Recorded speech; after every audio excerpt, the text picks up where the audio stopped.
बिस्मिल्लाहिर्रहमानिर्रहीम। अस्सलाम वालेकुम नाज़रीन, आप यूट्यूब चैनल देख रहे हैं। मैं इमरान खान हूँ।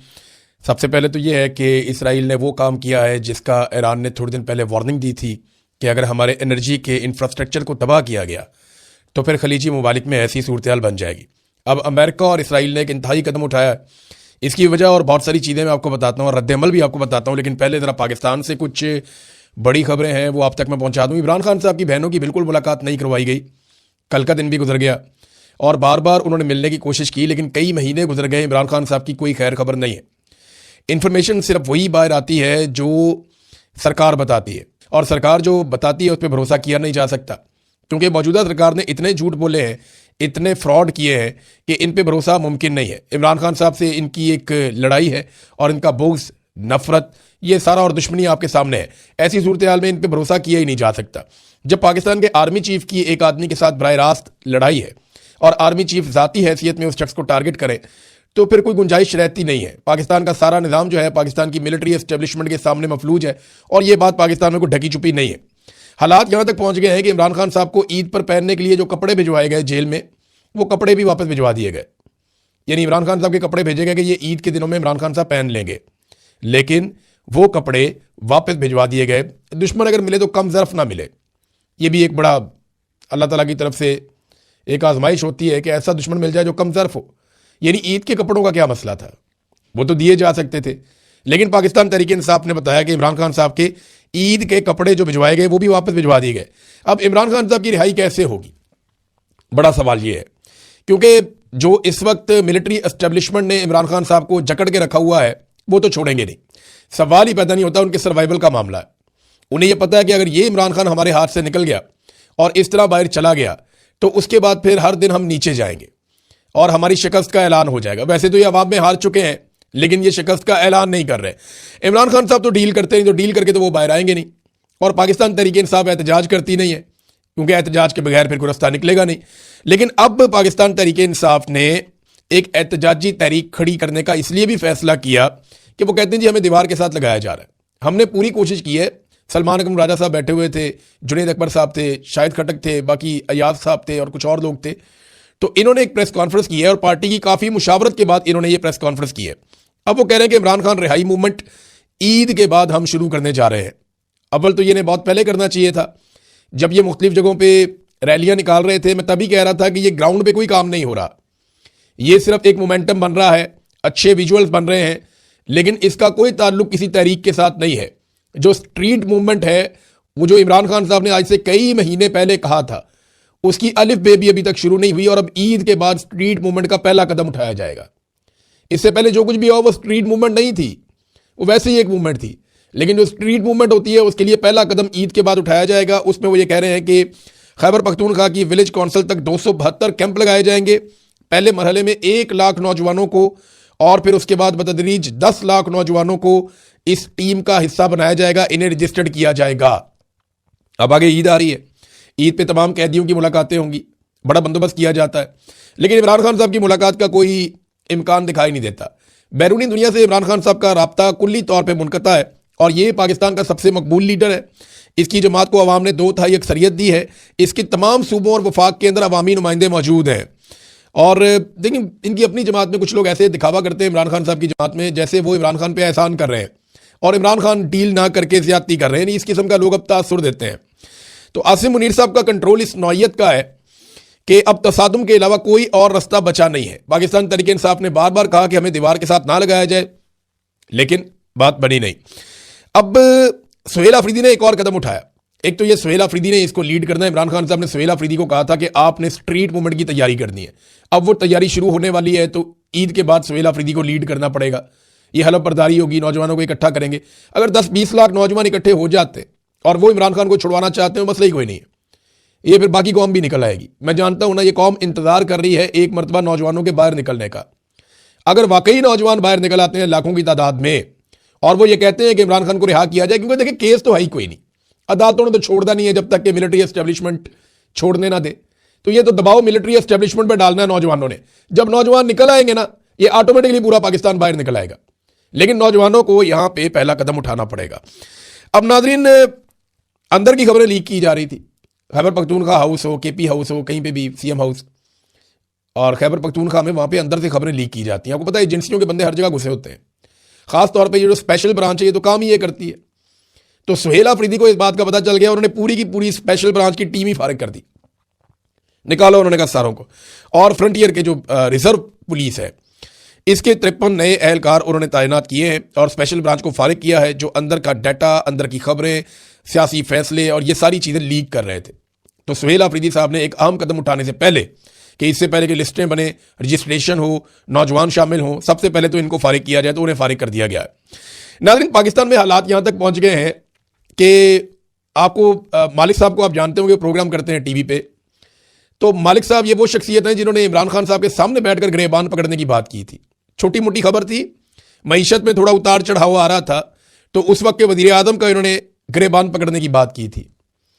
तो इमरान खान ने बड़ी कुशादा दिली से वो बात सुनी भी और उसका जवाब भी दिया। लेकिन आज वही मालिक जो है वो एक जहाज़ खरीदे जाने पे उन्होंने 17 सवाल किए, उनका प्रोग्राम ही बंद कर दिया बीच में और उनको धमकियां भी लगा दी, वो प्रोग्राम चला ही नहीं। तो आप अंदाज़ा करें कि यहाँ जमहूरियत है या नहीं, और इमरान खान इनसे कितना बेहतर आदमी था ये भी आप अंदाज़ा कर लें। मरियम नवाज इस मुल्क की, ऐसा लगता है मरियम नवाज और उसका बेटा इस मुल्क की नई मुकद्दस गायियाँ हैं। यानी इससे पहले बहुत सारी मुकद्दस गायियाँ हमने देखी हैं, अदलिया में बहुत सारी मुकद्दस गायियाँ आकर बैठ जाती हैं, पाकिस्तान के जर्नैल जो हैं वो मुकद्दस गायियाँ बन जाते हैं। अब मरियम नवाज और उसका बेटा भी मुकद्दस गाय है पाकिस्तान में, ये एक नई मुकद्दस गाय है, इनका भी जो है वो एहतराम किया जाए, इनके तकद्दुस का ख्याल रखा जाए, इनसे सवाल ना किया जाए। देखिए सवाल तो छोटा सा है ना कि जहाज़ लिया क्यों और जहाज़ लिया कैसे, तरीकाकार बता दें, फिर ये किसके नाम पे है, फिर ये जहाज़ का इस्तेमाल कौन कर रहा है, ये यूरोप कौन लेकर गया, फिर किसको उजलत में वापस बुलाया गया, एक कहानी क्या है। छोटे छोटे सवाल हैं, पूरा सोशल मीडिया पूछ रहा है, पूरा पाकिस्तान पूछ रहा है। इन सवालों के जवाब देने की बजाय प्रोग्रामों की बंदिश, बस ये इतना ही कर सकते हैं, इससे ज़्यादा इनकी औकात नहीं है। हालात इनके ये हैं कि वैसे ये जहाज़ भागने के लिए, मैं आपको बताऊं, ये भागने के काम आएगा। ये जो गैर मुल्की पायलट से इन्होंने भर्ती की है ना, इन्होंने पहली फ्लाइट से निकल जाना है। जैसे ही हसीना वाजिद वाला कोई सिनेरियो पाकिस्तान में होगा, ये सबसे पहले भाग जाएंगे। और गैर मुल्की पायलट इसलिए रखेंगे, पूछने वाला कोई नहीं होगा, उनको लेंगे और निकल जाएंगे। ये दुनिया की वाहिद वज़ीर आला है जिसके पास अय्याशी के लिए इतना शानदार और महंगा जहाज़ है। किसी और वज़ीर आला के पास इतना महंगा और अय्याशी वाला जहाज़ पूरी दुनिया में नहीं है, बल्कि बड़े बड़े अमीर ममालिक के हुक्मरानों के पास ऐसे अय्याशी वाले जेट नहीं है प्राइवेट, जैसा इस अय्याशी वाली वज़ीर आला के पास अय्याशी वाला जहाज़ है। अब मेयो अस्पताल में एक इकलौती एंजियोग्राफी की मशीन रह गई थी, पहले बाकी खराब हो गई तो एक ही रह गई थी, वो भी नाकारा हो गई। ये जनाब सबसे बड़ा हॉस्पिटल है मेयो हॉस्पिटल, वहां पे एंजियोग्राफी की एक बेसिक मशीन होती है, वो भी नाकारा हो गई। लेकिन जहाज चाहिए, हेल्थ वर्कर हो, एजुकेशन के अंदर काम करने वाले लोग हों, टीचर्स हों या सुतरा पंजाब के बेचारे वर्कर हों, वो सारे कई महीनों से तनख्वाहों के लिए रो रहे हैं। आम आदमी को, गरीब को तनख्वाह नहीं मिल रही। बेशुमार बच्चे जो है, 1 करोड़ बच्चा है वो स्कूलों से बाहर है पंजाब में, लेकिन 11 अरब रुपए का अय्याशी वाला जहाज चाहिए। अब जहाज लेके एंजॉय कर रहे हैं, तो जब तक कौम नहीं पूछती तब तक मौजा ही मौजा। वैसे तो इदारों ने इन्हें मुकद्दस गाय बना दिया है। अब आ जाए नाज़रीन इंटरनेशनल उस खबर की तरफ जिसने अब एक नई सिचुएशन क्रिएट कर दी है। इसराइल ने ईरान के एनर्जी इंफ्रास्ट्रक्चर पे अटैक कर दिया अमेरिका के साथ मिलकर। ये वो हमला है जिस पे ईरान ने खबरदार किया था। डोनाल्ड ट्रंप ने बार बार कहा कि हम जब चाहें पूरे ईरान की बिजली बंद कर सकते हैं, और डोनाल्ड ट्रंप ने यह भी कहा कि हम ये करना नहीं चाहते, क्योंकि हमने ये इंफ्रास्ट्रक्चर तबाह कर दिया तो ईरान को बहुत साल लग जाएंगे वापस अपने पैरों पे खड़ा होने में। डोनाल्ड ट्रंप जो है वो काफ़ी दबाव में है, पूरी दुनिया से उन्हें सपोर्ट नहीं मिल रही। माजी में जितने अमेरिका के इत्तेहादी थे वो हाथ खड़े कर गए कि जनाब हम इस लड़ाई में नहीं आते।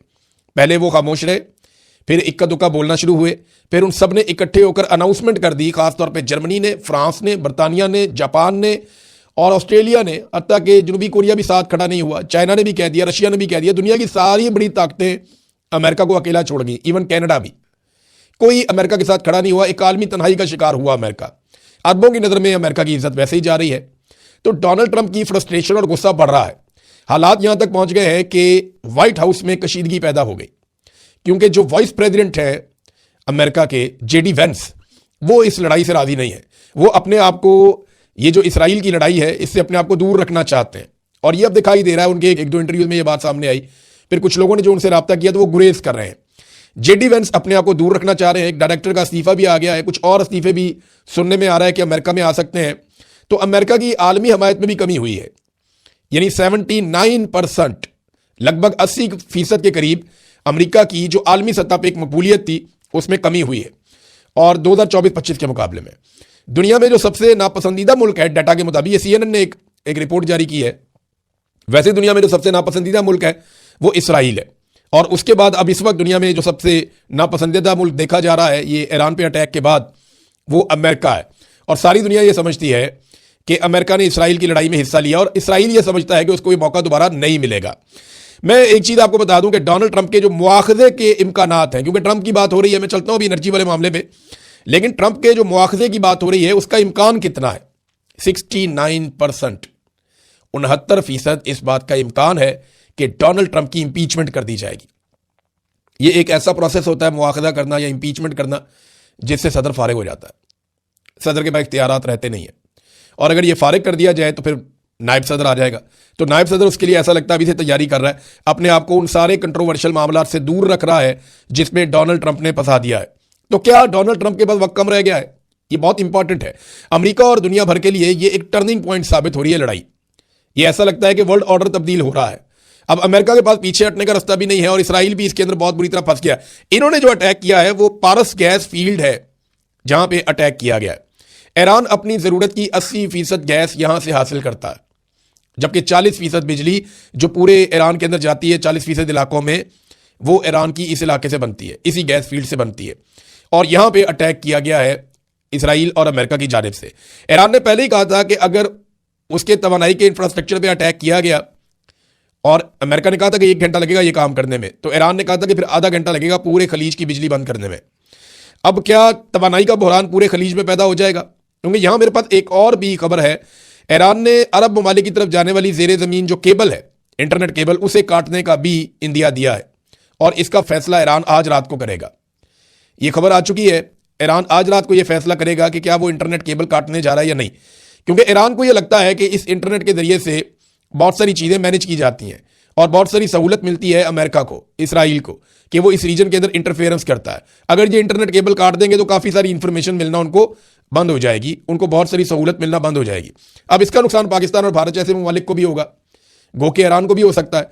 लेकिन ईरान ने अरब ममालिक की इंटरनेट केबल काटने का जो एक इंदिया दिया है, ये भी एक बड़ी इंपॉर्टेंट चीज है। मगर उन्होंने कहा था कि खलीजी ममालिक के ऊपर वो अटैक करेंगे। अब वो करते नहीं करते ये आपको भी पता चल जाएगा, क्योंकि एनर्जी का इंफ्रास्ट्रक्चर ईरान का अब छेड़ दिया गया है, जिस पे मना किया था डोनाल्ड ट्रंप ने और इसराइल ने। ये क्यों किया? देखिए, एक बात आप याद रखें कि इसराइल को ये बात समझ आ गई है कि ये वो आखिरी मौका है जिसको हाथ से नहीं जाने देना। इसराइल हर हाल में ईरान की मुकम्मल तबाही चाहता है। उसे ये पता है कि ये मौका हाथ से निकल गया तो दोबारा कभी अमेरिका हाथ नहीं आएगा, क्योंकि अमेरिका में जितनी बेइज्जती मौजूदा हुकूमत की हो गई है, दोबारा कोई हुकूमत इसराइल के कहने के ऊपर इस लड़ाई में नहीं उतरेगी। और जिस तरह दुनिया ने अमेरिका को अकेला कर दिया है, अब ईरान के ऊपर दोबारा अटैक करना अमेरिका को साथ लेकर इसराइल के लिए ख्वाब रह जाएगा। लिहाजा इसराइल ये चाहता है कि ये एक आखिरी मौका है ईरान को तबाह करने का। वो इस मौके को किसी सूरत ज़ाया नहीं करना चाहता। ये उसके सर्वाइवल का मामला है। अगर इसराइल ने एक्सपेंशन करनी है, जो तोसी करनी है, उनका एक प्लान है कि ग्रेटर इसराइल का, अगर वो सारे काम करने हैं तो ईरान को ख़त्म करना पड़ेगा उन्हें। और अगर वो ये इस मरतबा नहीं कर पाए तो आइंदा नहीं कर पाएंगे। देखिए, ईरान अगर एक एटमी कुव्वत बन जाता है फिर तो मामला ही खत्म हो जाएगा, फिर तो ये कभी भी नहीं कर पाएंगे। और अगर अमेरिका इस मरतबा इस लड़ाई से निकल जाता है तो दोबारा इसराइल अमेरिका को इस लड़ाई में नहीं ला पाएगा। नेतन्याहू ने बड़ी कोशिश की है अमेरिका को इस लड़ाई में लाने के लिए। 8 दौरे किए उसने अमेरिका के, किसी हुक्मरान ने इतने दौरे नहीं किए। और जितना उसने डोनाल्ड ट्रंप के साथ टाइम गुजारा, जितना उसने इनके वज़रा के साथ, लोगों के साथ, टीमों के साथ, और जितनी एंगेजमेंट, जितनी लॉबिंग उन्होंने की है, वो दोबारा कर नहीं पाएंगे।